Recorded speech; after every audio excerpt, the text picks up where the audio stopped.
అందరికీ నమస్తే అండి. ఎప్పటి నుంచో రావాలనుకుంటే వీలు కాలేదు.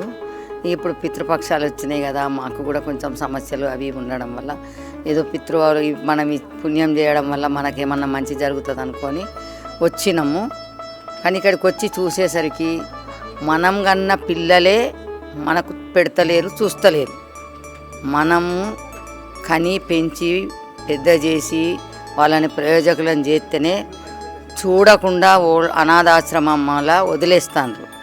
ఎవరికన్నా పిల్లలో ఎక్కడ పుట్టిండ్లో, ఎక్కడ పెరిగిండ్లో, ఎక్కడి నుంచి వచ్చిండ్లో వాళ్ళని వీళ్ళు చేరదీసి చూసుకుంటా ఉన్నందుకు నాకు చాలా సంతోషం అనిపించింది. ఆ సంతోషంలో బాధ కూడా కలిగిందమ్మా.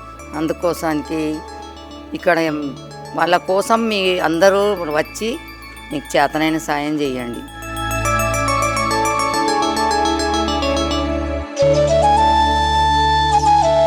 అమ్మా నాన్న అనాథాశ్రమంలోని అభాగ్యుల ఆకలి తీర్చేందుకు మానవతామూర్తుల అన్నదాతల సహాయాన్ని కోరుతున్నాము.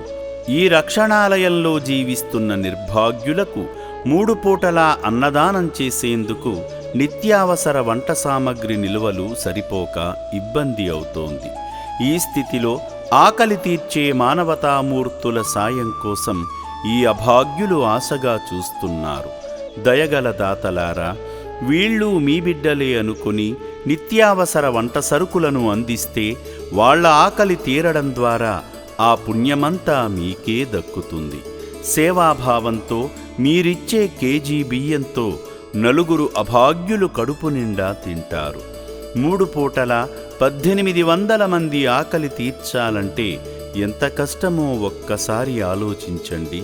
దయచేసి బియ్యము, పప్పు, నూనె, కూరగాయలు ఇలా ఏదైనా సాయమందించి శ్రీ పుణ్యలింగేశ్వరుని అనుగ్రహానికి పాత్రులు కండి.